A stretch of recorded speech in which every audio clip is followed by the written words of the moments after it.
Hello learners, हम लोगों ने लास्ट क्लास में डिस्कस किया मेंसुरेशन। हम लोग पहुंच चुके हैं चैप्टर 12 एक्सपोनेंट एंड पावर। तो हम लोग इसमें देखेंगे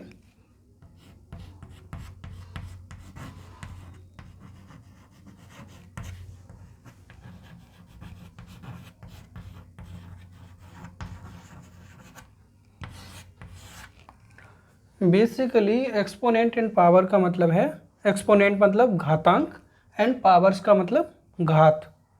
तो यहाँ पे हमारे पास दो वर्ड हैं, एक है घातांक एक है घात। दोनों का मतलब सेम सा दिख रहा है, एक है घात एक है घातांक। तो इनका बेसिक डिफरेंस क्या है?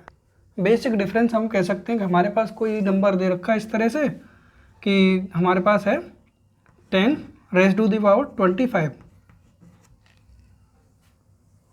तो इसका मतलब ये है, हमें इस तरह से इसमें दिख रहा है जो 10 है इसमें इस तरह से, यहाँ पे इसका मतलब जो हमारे पास सीरीज़ है ऐसे लिखा होता है a/n। अगर हमारे पास इस तरह से कोई बेस है तो वो ये बेस हो गया, इसका बेस मतलब ये आधार हो गया और ये इसका हो गया एक्सपोनेंट। ये इसका एक्सपोनेंट हो गया। जब हमने एग्जांपल लिया 10^25, तो यहाँ पे इसका मतलब है 10 is base and 25 is exponent. Exponent हो गया ये। तो ये हमारे पास बेसिक यहाँ पे इस तरह से पता चल गया आपको 10^25। इसका मतलब क्या है? इसका मतलब ये है कि हम 10 की पावर 25 लिखा है, या फिर कोई नंबर है हमें 3 की पावर 5 लिखा है। इसका मतलब ये है हम 3 को 5 टाइम्स रिपीट कर सकते हैं विद मल्टीप्लिकेशन। मतलब 3 से ही हम लोग बार बार रिपीटेशन कर सकते हैं मल्टीप्लिकेशन के साथ 5 टाइम्स। तो इस तरह से ये लिख सकते हैं यहाँ पे 3 मल्टीप्लाई 3 मल्टीप्लाई 3 मल्टीप्लाई 3 मल्टीप्लाई 3।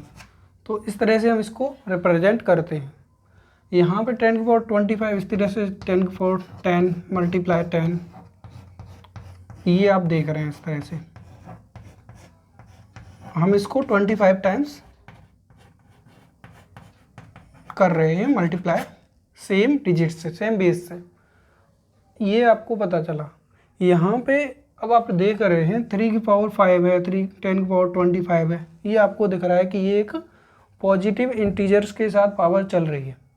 तो इसमें हमारे पास, हमें इसमें जो डिस्कस करना है एक्सपोनेंट एंड पावर में, वो आपको डिस्कस क्या करना है कि हमारे पास जितने भी डिजिट्स हैं या जितने भी हमारे पास नंबर्स हैं, उनमें या तो पॉजिटिव पावर्स हो सकती है, नेगेटिव भी हो सकती है।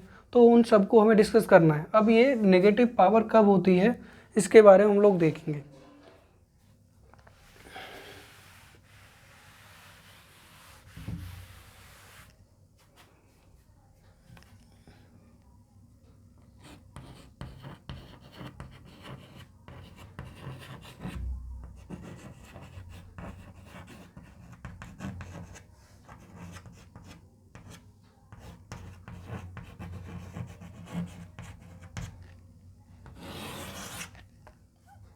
ये हो गया पावर ऑफ नेगेटिव एक्सपोनेंट। इसका मतलब है कि हम नेगेटिव घात की संख्याओं को हम लोग यहाँ पे अध्ययन करेंगे। इसका मतलब ये है कि हमने जैसे नंबर लिया 10^2 है, ये आपको पता रहता है कि 10^2 का मतलब है हम इसको 10 को 2 टाइम्स मल्टीप्लाई कर सकते हैं, और ये हमें पता है कि ये 100 होता है।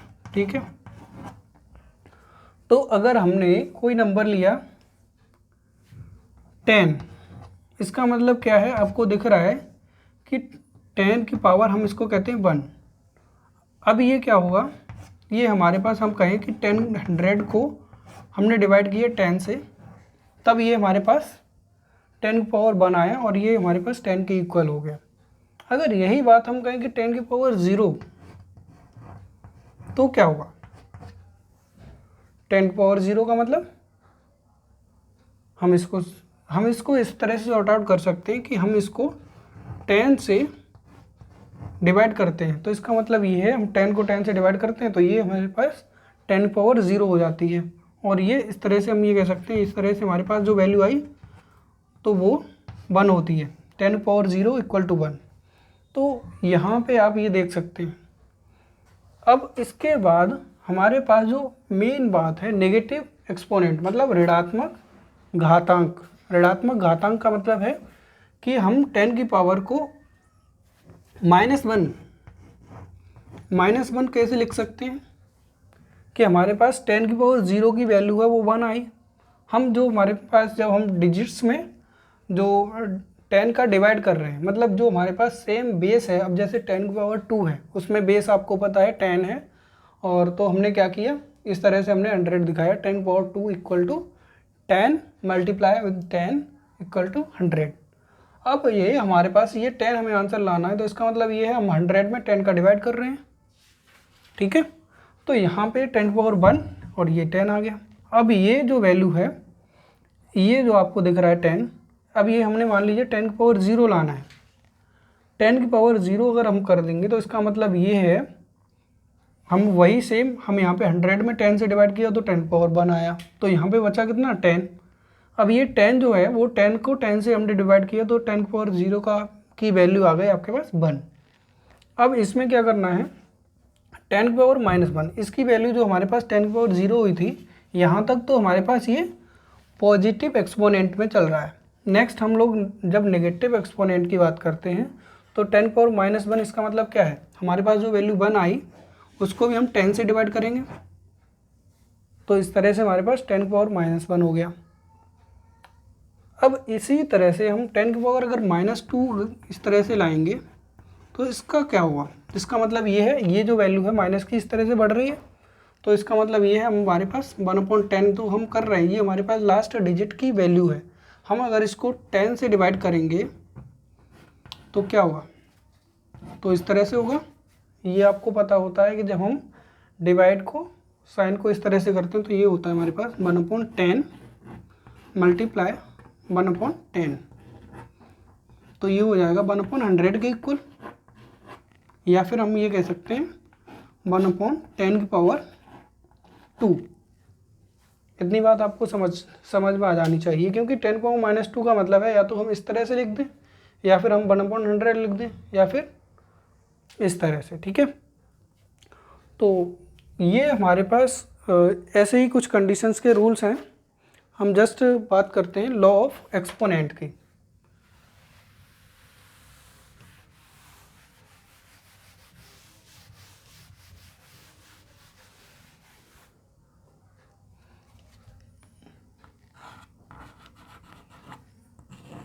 लॉ ऑफ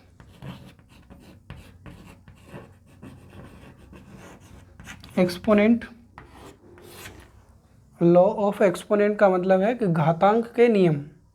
तो घातांक के बेसिक नियम क्या हैं, जैसे हम लोगों ने लिखा ये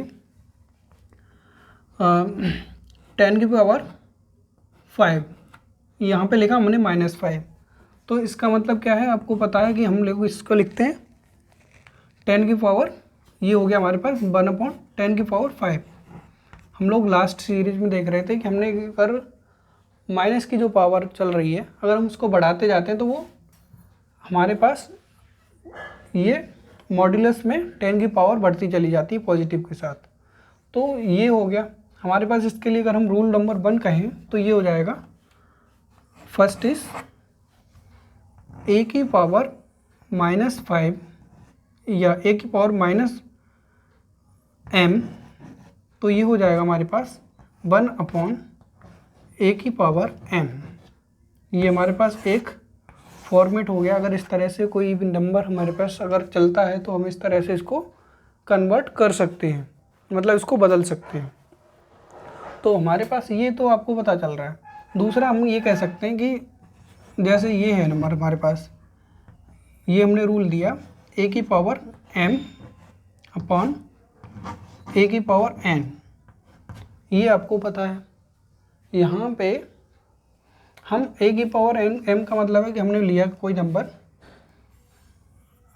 जस्ट एन एग्जाम्पल, हमने इस तरह से लिया 10 की पावर लिखा है 5, और ये दूसरा नंबर है वो हमारे पास, मतलब ये आपको दिख रहा होगा जो नंबर है वो बेस सेम है बट उनका जो घातांक है, जो एक्सपोनेंट है वो डिफरेंट है। यहाँ पे भी हमने क्या किया 10 raise to the power 5 and 10 raise to the power 3 लिया अगर, तो हमारे पास जो आंसर होगा वो इस तरह से आएगा कि a की पावर m माइनस n।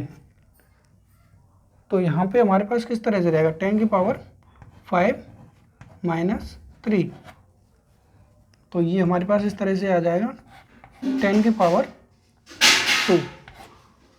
तो ये यहाँ पर हमें ये इस स्टेटमेंट को याद रखना है। ये है हमारे पास रूल नंबर 2 ऑफ एक्सपोनेंट। हम लोग इसके बाद तीसरे रूल की बात करते हैं। तीसरा रूल है हमारे पास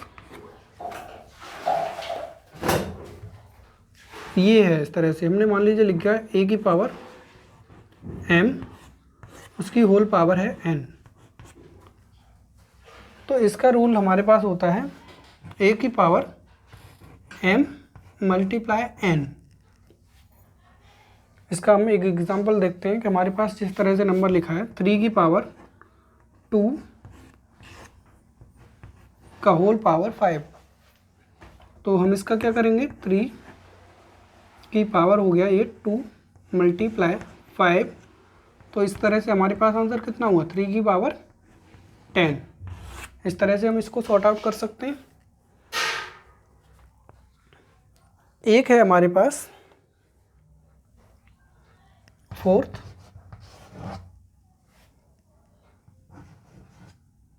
a की पावर m, मतलब बेस सेम होने पर ही ये हमारे पास मल्टीप्लाई शो हो पाएगा। हमारे पास a की पावर m है और a की पावर n है। तो हम क्या करेंगे यहाँ पर इस तरह से ये फॉर्मेट है m प्लस n। तो ये फॉर्मेट है यहाँ पर, और ये हमारे पास जस्ट हम एक एग्जांपल देखते हैं इसका। अगर ये हमारे पास 4 की पावर लिखा है वो है 2 और ये हमारे पास 4 की पावर है 5, तो इस तरह से हमारे पास आंसर हो जाएगा। अब इसको देखेंगे 4 सेम बेस है 4 और 4, तो हमारे पास क्या हुआ, इनकी जो पावर्स हैं, जो इनकी एक्सपोनेंट्स हैं वो आपस में प्लस हो जाएंगी 2 प्लस 5। तो इस तरह से हमारे पास हो जाएगा 4 की पावर 7। तो ये आपको ईजिली से समझना है। नेक्स्ट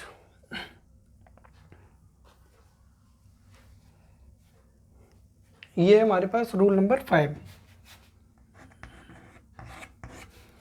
जैसे आपने लिखा ये हो गया हमारे पास a की पावर m और सेम पावर है b की पावर m। मतलब जब हमारे पास इन दोनों दो हमारे पास पावर्स हैं जिसमें क्या है दोनों के बेस अलग अलग हैं बट उनकी जो पावर है, जो एक्सपोनेंट है वो सेम है, मतलब इनके घातांक सेम है और इनके आधार जो हैं वो अलग अलग हैं। तो हम क्या करेंगे, यहाँ पे हमारे पास रूल है a अपॉन b का होल पावर m। इस तरह से हम इसको कर सकते हैं। तो ये हम ये जो क्वेश्चन दे रखा है इसको हम अपोजिट डायरेक्शन में भी कर सकते हैं। अगर आपको इस तरह से नंबर दिया है, कोई नंबर, हम जस्ट एग्जांपल लेते हैं। अब ये नंबर लिया है आपको 3 की पावर 5 और 4 की पावर 5, ये लिया है। तो हमने क्या किया, यहाँ पे हम इसको इस तरह से कर सकते हैं 3 की पावर 3/4 का होल पावर 5, इस तरह से भी कर सकते हैं। तो यहाँ पे ये हो गया rule number 5।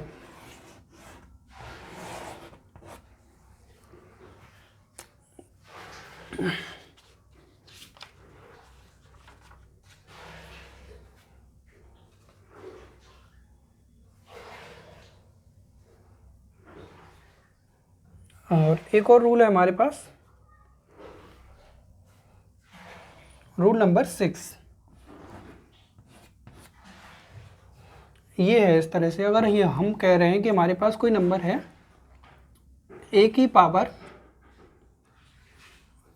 n m and b की पावर m, तो हम इसको इस तरह से भी सॉर्ट आउट कर सकते हैं कि हमारे पास ए बी तो हमने ब्रैकेट में कर लिया ये दो, और हमारे पास जो पावर है वो सेम है, तो हम इसको इस तरह से भी रख सकते हैं। तो यहाँ पे जस्ट हम एक एग्जांपल की बात करें तो क्या होगा, a की पावर m, हमने मान लीजिए अगर लिया नंबर 10 की पावर 3 एंड 7 की पावर 3, तो हम इसको कैसे कर सकते हैं अकॉर्डिंग टू दिस रूल।